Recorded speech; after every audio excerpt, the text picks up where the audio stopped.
Di sebuah desa yang damai dan asri, hiduplah seorang wanita lembut yang hatinya selalu diliputi kerinduan akan kehadiran seorang anak. Doanya yang tulus menuntunnya pada seorang penyihir baik hati yang memberikannya sebutir benih ajaib. Dengan penuh kasih sayang, wanita itu menanam benih tersebut di dalam sebuah pot kecil.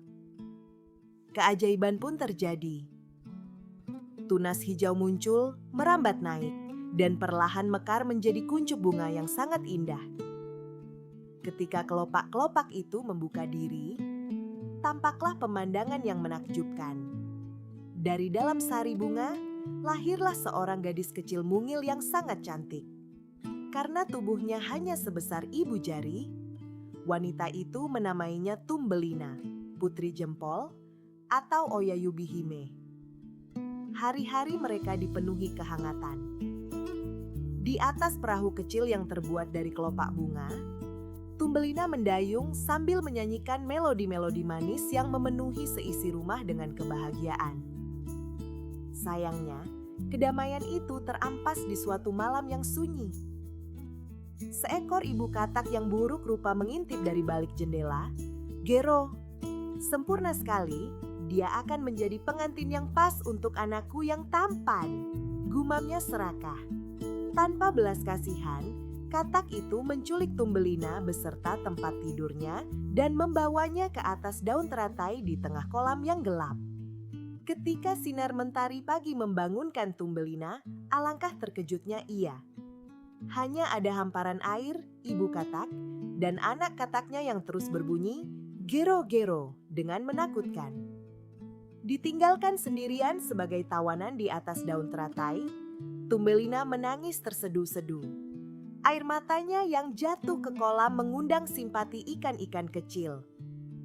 Bersama-sama, mereka menggigit dan memutus batang teratai itu. Daun teratai pun perlahan hanyut, membawa Thumbelina lari dari genggaman para katak, dibantu oleh seekor kupu-kupu putih yang baik hati menarik perahunya menjauh. Di tengah pelariannya, tiba-tiba seekor kumbang tanduk menyambarnya dan membawanya terbang tinggi ke dahan pohon. Awalnya, kumbang itu terpesona dan ingin berteman dengannya. Namun, ketika nyonya-nyonya kumbang lain datang, mereka menatap Thumbelina dengan jijik. Astaga, kakinya cuma 2. Dia tidak punya antena dan tubuhnya ceking seperti manusia. Sungguh makhluk yang memalukan, ejek mereka.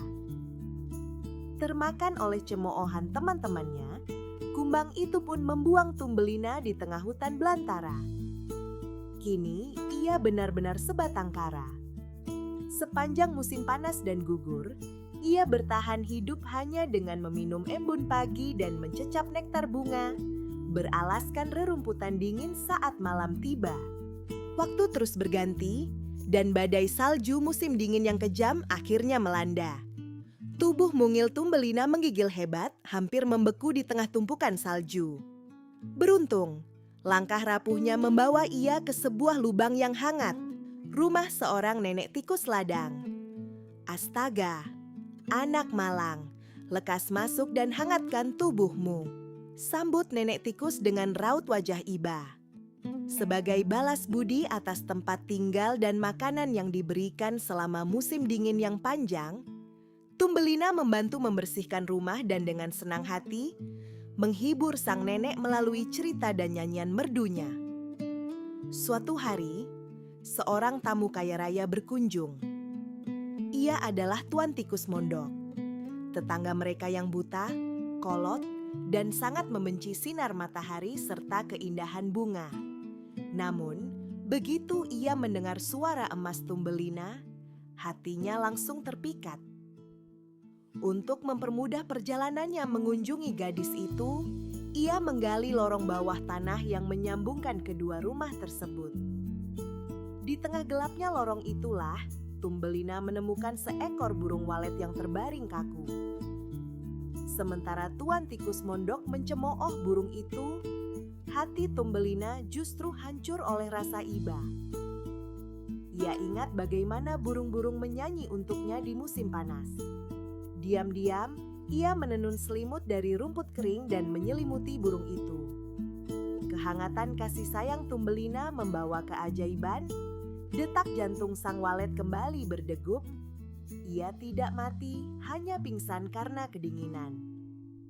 Sepanjang sisa musim dingin, Thumbelina merawatnya dengan penuh kelembutan. Musim semi tiba, dan burung walet yang telah pulih pun bersiap untuk terbang bebas. Ia mengajak Thumbelina pergi bersamanya, namun Thumbelina menolak dengan halus karena tak ingin melukai hati nenek tikus yang telah menyelamatkannya. Sang walet pun pamit mengudara, meninggalkan rindu di hati gadis itu. Hari berganti dan ancaman baru datang. Tuan Tikus Mondok memutuskan untuk menikahi Thumbelina di musim gugur. Sang gadis dipaksa memintal benang dan menenun gaun pengantin tanpa henti. Membayangkan hidup selamanya di bawah tanah yang lembab, terkurung dalam kegelapan tanpa pernah melihat matahari dan bunga lagi, membuat Thumbelina nyaris putus asa. Tibalah hari pernikahan itu. Dengan langkah gontai, Thumbelina melangkah keluar dari sarang tikus untuk melihat matahari sepuasnya untuk terakhir kalinya. Selamat tinggal matahari, selamat tinggal bunga-bunga yang cantik. Isaknya lirih memecah keheningan. Jika kalian melihat burung waletku, sampaikan salam perpisahanku padanya. Tiba-tiba, Thumbelina, suara yang sangat familiar itu memanggilnya. Itu adalah burung walet yang diselamatkannya. Melihat kesedihan sahabatnya, sang walet berkata, "Naiklah ke punggungku, mari tinggalkan tempat gelap ini dan terbang bersamaku ke negeri selatan yang hangat, di mana bunga tak pernah layu dan matahari selalu bersinar."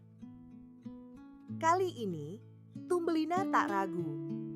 Ia memeluk leher burung walet itu erat-erat.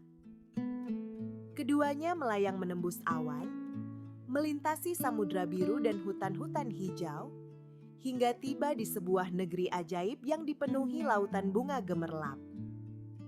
Burung walet menurunkan Thumbelina di atas kelopak bunga terindah yang pernah ia lihat. Alangkah terkejutnya Thumbelina ketika kelopak itu terbuka. Di dalamnya, berdirilah seorang pemuda mungil bercahaya dengan sepasang sayap tembus pandang di punggungnya. Ia adalah pangeran dari para peri bunga. Seolah takdir telah mempertemukan mereka, keduanya langsung jatuh cinta pada pandangan pertama. Sang pangeran melamar Thumbelina menjadi permaisurinya, memberinya sepasang sayap yang berkilau, dan menganugerahinya nama Maya, sang dewi musim semi. Sejak hari itu, Thumbelina tak pernah lagi menitikan air mata kesedihan dan hidup bahagia selamanya di negeri yang berlimpah cahaya cinta.